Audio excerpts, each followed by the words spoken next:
Hi friends आपण समस्त को स्वागत करुच्ची आज वीडियो को आम आज आलोचना करवा से सब टॉपिक उपरे प्रथमे मु कही रखापी चाहे जे लोअर पीएमजी रे एबे भी आंदोलन चली एवं बहु संख्यार शिक्षक आशय मैंने आसिक जॉइन होती जो मैंने भी घरे अच्छा काइंडली घर बाहर 3 वर्ष हो गला कौन नुआ निजुक्ति ना एवं जिते पारुछंती ए स्ट्राइक को समर्थन दिंतु व्हाट्सएप रो किंबा टेलीग्राम रो संगठन ग्रुप भितर सीमित रुहतुनि राजरास्ता अनेक यूट्यूबर सार मैंने अच्छा नेता मैंने आसिक समर्थन दौरान विभिन्न दलर राजनैतिक दलर तो ये प्रकृष्ट गोटे समय आपने समय को मिस करतुनि बहु चेष्टार गोटे आंदोलन दाना बांधे एवं आज जो भाई भाव में आंदोलन टे दाना बांधुची शिक्षक निजुक्ति को नहीं सेटू आपने मिस करतुनि या सहित आ गोटे कथा मुझे आलोचना करी जोटा कि सेवक सेविकार केस को लेकिन ताऊपर आम डिटेल आलोचना करवा पिटिशनर मान एंगेल आलोचना हम जो मैंने सिलेक्शन होती एंगेल आलोचना हम एवं ता सहित जो नुआ केस गोटे पड़ी जो नुआ केस को लेकिन ही एवं स्टे अच्छी जहाँ अधिकारी मानकर कहवा कथा जो पिला माने जाइकी बुझिकी आसते केदूर सत केदूर मिछ सेटा तो समय कह किंतु तार ऑर्डर मिलूना जो ऑर्डर कि स्टे लगी बट छोट लेखाटे सोशल मीडिया भाइराल होटा को बेस करिकी पिला कहुचे जे स्टे उठिनी एवं एक कथा किए कहते ना ओ ट्रिपल एसी अधिकारी माने ता सहित डिपार्टमेंट अधिकारी माने एवं आसतु आज जानिबा किए पिटिशनर माने एक्चुअली केस करथिले मु आपण माने गोटे फटा फास्ट देखिए दूची आपण देखंतु तो आम जानिछु ऑर्डर बहुत पुराना बोले 13/8/2026 रे आसी आज 18 तारिख रे मु ऑर्डर को कहूँ मैंने एक्सप्लेन करुँची पुराना सत किंतु किसी इनफर्मेशन निहाती भाव में आपण देवी प्रथमे टिके नजर पकई दिंतु केस उपरे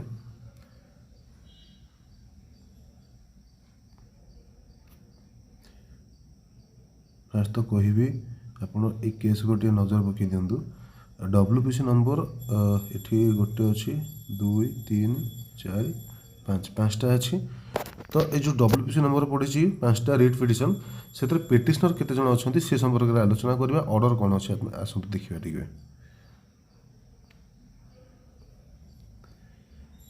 जदि आम तलू तलू जा तेरे ऑर्डरटा हूँ मेन ऑर्डर ये आप देखूँ ऑर्डरटा ये आसी डब्ल्यूपीसी नंबर 1500 ये जो डब्ल्यूपीसी नंबर अच्छी यहाँ देखूँ ये गोटे डब्ल्यूपीसी नंबर एवं ए डब्ल्यूपीसी नंबर रे पिटिशनर किए किए अच्छा मुझे आपको देखापी चाहिए केते जण अच्छा ये कहुई मॉडिफाइड ऑन द एक्सटेंट 17 सेवक सेविका 13 पोस्ट ये सोशल कैटेगोरी मेंशन कर एथिरे ही अच्छा 17 जण अच्छा पिटिशनर अच्छा डब्ल्यूपीसी नंबर 15500 रे से 13 पोस्ट रोचे SCBC category 2 post SC 1 post in ST category and 1 post in UR category एटी सोशल कैटेगोरी देकरी ये एक्सप्लेन करा जायछि से 17 जण अच्छा पिटिशनर देखिए आपण मानू टिके वेट करूँ देखूँ डब्ल्यूपीसी नंबर 15500 यहाँ पिटिशनर के जण अच्छा पिटिशनर देखो 1 2 3 4 लास्ट 17 तो 17 जन पिटिशनर अच्छा कौ कैटेगोरी कौन केते जन अच्छा से मेंशन करके ऑर्डर में मेंशन होती जे 17 पोस्ट ठीक अच्छे तापर आसतु ऑर्डर को जीवा से तो गोटे पोस्ट गोटे डब्ल्यूपीसी नंबर आम कहले 3 नंबर पॉइंट को आसतु WPC number 23101 and 23778 1 post of सेवक सेविका कैटेगोरी एससी कैटेगोरी रेस्पेक्टिवली ये आसतु देखो डब्ल्यूपीसी नंबर 23101 एंड 23778 ऑफ 2026 गोटे लेखा पोस्ट से केस नंबर को आसतु देखा से ठीक केते जण कौन अच्छा ये देखो डब्ल्यूपीसी नंबर 23778 ये जड़े ही पिटिशनर अच्छा यदि आम देखा रीता नायक आ गोटे केस नंबर ये देखो 23101 ପିଟିସନର ଅଛନ୍ତି ଜଣେ ସନ୍ଦୀପ ପରିଡ଼ା। ତ ଅର୍ଡ଼ର ବି ମଧ୍ୟ ମେନସନ୍ କରାଯାଇଛି ଏବଂ ତା ସହିତ ଆଉ ଟିକେ ତଳକୁ ଯିବା 4 ନମ୍ବର ପଏଣ୍ଟରେ ଦେଖନ୍ତୁ the interim order passed in WBC number 8695 and 8993 ଆଉ 2024 ସାଲ୍ କଣ୍ଟିନ୍ୟୁ ଟିଲ୍ ମାନେ ଏଇ କେସ୍ରେ ଯେଉଁମାନେ ଅଛନ୍ତି ଏ ପିଲାମାନଙ୍କ ପାଇଁ ଯେ ପୋଷ୍ଟ ଭ୍ୟାକାଣ୍ଟ ପଡ଼ିବ ସେ କଥା କେଉଁଠି ଉଲ୍ଲେଖ କରାଯାଇ ନାହିଁ। ବଟ୍ ୟାଙ୍କର ବି 2 ସେପ୍ଟେମ୍ବରକୁ ଏମାନଙ୍କ କେସ୍ରେ ମଧ୍ୟ ଶୁଣାଣି ହେବ। ମୁଁ ବାରମ୍ବାର କହୁଛି କେଉଁଠି ମେନସନ୍ କରାଯାଇନି। ଆଉ ସେ ଯେଉଁ ଭ୍ୟାକାଣ୍ଟ ପୋଷ୍ଟ ମେନସନ୍ କରାଯାଇଛି ସେଇଟା କ'ଣ ତା ବିଷୟରେ ମଧ୍ୟ ଆଗକୁ ଆଲୋଚନା କରିବା। ପ୍ରଥମେ ଏଇ କେସ୍ଟା ଦେଖିଦେବା ଆମେ 8695 ତୁମେ ଡାଉନଲୋଡ଼ କରିନି ବଟ୍ 8993ଟା ଡାଉନଲୋଡ଼ ହେଇଛି। ସେଥିରେ କେତେ ପିଟିସନର ଅଛନ୍ତି ଆପଣ ଦେଖନ୍ତୁ WBC ନମ୍ବର 8993 ଏଠି କେତେ ଜଣ ପିଟିସନର ଅଛନ୍ତି ଆମେ ଯଦି ଦେଖିବା ଦେବବ୍ରତ କର୍ଣ୍ଣ ଆଇ ଥିଙ୍କ ଏ ସମସ୍ତେ ସ୍ପେଶାଲ ସିଟି ବାଲା ଏମାନେ ଥରେ ବୋଧେ ଦେଖା ବି କରିଛନ୍ତି କମିଶନରଙ୍କୁ ସାୟଦ ବା ସେକ୍ରେଟାରୀଙ୍କୁ। ଏଠି କେତେ ଜଣ ଅଛନ୍ତି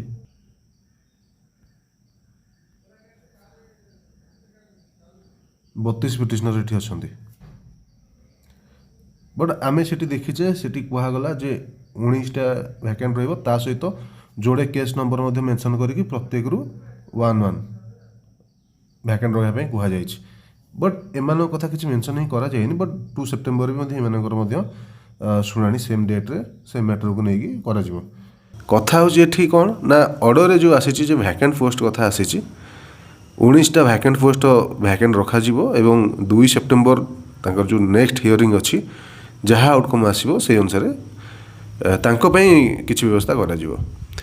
କାହିଁକିନା ଯେହେତୁ 2 ତାରିଖରେ ଅଛି 2 ତାରିଖକୁ ଅପେକ୍ଷା କରିବାକୁ ପଡ଼ିବ। କିନ୍ତୁ ଗୋଟେ ପ୍ରଶ୍ନ ହେଉଛି କ'ଣ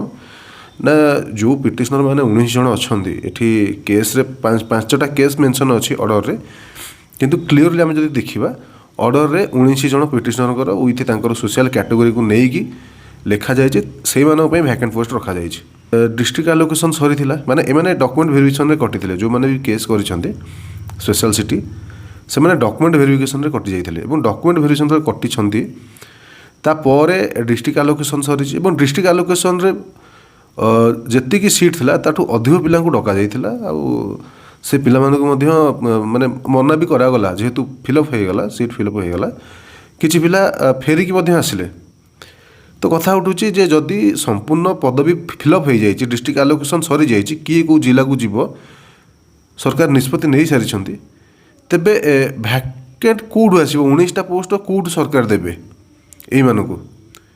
ଯେଉଁ ଅର୍ଡ଼ରରେ ଲେଖାଯାଇଛି 19ଟା ପୋଷ୍ଟ ଏମାନଙ୍କ ପାଇଁ ଭ୍ୟାକେଣ୍ଟ ରଖାଗଲା ନଟ୍ ରିଜର୍ଭ ରଖାଗଲାନି ଭ୍ୟାକେଣ୍ଟ ରଖାଗଲା 2 ତାରିଖରେ ତାର ପୁଣି ଆଉ ଥରେ ଶୁଣାଣି କରାଯିବ ଯେ ଯଦି ବି ସେମାନେ କେସ୍ରେ ୱିନ୍ କରନ୍ତି ଆଉ ସ୍ପେଶାଲ ସିଟି ପିଲାଙ୍କ ଫେଭରରେ ଯଦି ବି ଯାଏ ତେବେ ସେମାନେ ଜଏନ୍ କେମିତି ହେବେ କାହିଁକିନା ପୋଷ୍ଟ ତ ଫାଙ୍କା ନାହିଁ ନା। ଯଦି ଫାଙ୍କା ଥାନ୍ତା ତେବେ ଯେଉଁ ପିଲାମାନେ ଫେରିକି ଆସିଲେ ସେମାନଙ୍କୁ ବି ନିହାତି ଭାବରେ ନିଆଯାଇଥାଏ। ତ ପୋଷ୍ଟ ଫିଲ୍ଅପ୍ ହିଁ ଅଛି ମାନେ ଫାଙ୍କା ପୋଷ୍ଟ ନାହିଁ କେମିତି ଏମାନଙ୍କୁ ଚାକିରି ଦେଇପାରିବେ। ଏବଂ ଅନ୍ୟ ଆଙ୍ଗେଲ ଯଦି ଦେଖିବା ଯେଉଁମାନେ ସିଲେକ୍ଟ ହେଇଛନ୍ତି ବା ଯେଉଁମାନଙ୍କର ଡିଷ୍ଟ୍ରିକ୍ଟ ଆଲୋକେସନ୍ ସରିଛି ସେମାନେ ତାଙ୍କ ଡିଷ୍ଟ୍ରିକ୍ଟରେ ନିହାତି ଭାବରେ ଜଏନ୍ ହେବେ ଏଥିରେ କୌଣସି ଦ୍ୱିମତ ନାହିଁ। ଏବଂ ଯେହେତୁ ସେମାନେ ମେରିଟ୍ରେ ଆସିଥିଲେ ସେମାନଙ୍କ ପାଇଁ କୌଣସି ପ୍ରୋବ୍ଲେମ୍ ବି ନାହିଁ ସେମାନେ ଜଏନ୍ ହେବେ। ବଟ୍ ଏଇ ପିଲାମାନଙ୍କୁ ଯେଉଁମାନେ ଭାବୁଛନ୍ତି ଯେ ପିଟିସନର ପଡ଼ିଛୁ ଆମ ପାଇଁ ଭ୍ୟାକେଣ୍ଟ ରଖାଗଲା ଆମେ ପରେ ଜଏନ୍ ହେବୁ କେମିତି ଜଏନ୍ ହେବ କେଉଁ ପୋଷ୍ଟରେ ଜଏନ୍ ହେବ ଭ୍ୟାକେନ୍ସି କାହିଁ ତା ଡକୁମେଣ୍ଟ ଭେରିଫିକେସନରେ କଟିଥିଲ ଏବେ ତ ଡିଷ୍ଟ୍ରିକ୍ଟ ଆଲୋକେସନ୍ ସରିଯାଇଛି ଭ୍ୟାକେନ୍ସି ଥିଲେ ସିନା ଜଏନ୍ ହୁଅନ୍ତ। ତେଣୁ ଆଶା କରିବି ଆପଣମାନେ ଏ ବିଷୟରେ ଟିକେ ଭଲସେ ଆପଣଙ୍କ ଓକିଲଙ୍କ ସହିତ ଆଲୋଚନା କରନ୍ତୁ ଏବଂ ଏଇ ଯେଉଁ ଭଳି ଭାବରେ ମାନେ ଅର୍ଡ଼ର ଆସିଛି ସେ ଅର୍ଡ଼ରଟା କେମିତି ଆପଣଙ୍କ ଫେଭରରେ ଆସିପାରିବ ଆଉ ଯେଉଁମାନେ ବି ଆପଣମାନଙ୍କୁ କୋଡ଼ିନେଟ୍ କରୁଛନ୍ତି ମଧ୍ୟ ସାହାଯ୍ୟ କରୁଛନ୍ତି କେସ୍ ମ୍ୟାଟରରେ ଏବଂ ସାହାଯ୍ୟ କରୁଛନ୍ତି ମଧ୍ୟ ଏବଂ ତା ସହିତ ସିଏ ଏପଟେ ଆମର ଯେଉଁ ସିଲେକ୍ଟେଡ଼ ପିଲା ଅଛନ୍ତି ସେ ତାଙ୍କ ସହିତ ମଧ୍ୟ ଅଛନ୍ତି ମାନେ ସେ 2 ପଟେ ହିଁ ଅଛନ୍ତି ପିଟିସନରଙ୍କ ପଟେ ଅଛନ୍ତି ଏବଂ ସିଲେକ୍ଟେଡ଼ ପିଲାଙ୍କ ପଟେ ମଧ୍ୟ ଅଛନ୍ତି। ତ ଆଲୋଚନା ଟିକେ ଭଲ ଟିକେ ହଉ ମୁଁ ଏତିକି କହିବି। ଯଦି କିଛି କମେଣ୍ଟ ଆସେ ନିହାତି ତାର ରିପ୍ଲାଏ ଦେବି। ଦେଖାବା ନେକ୍ସଟ ଭିଡ଼ିଓରେ ଧନ୍ୟବାଦ।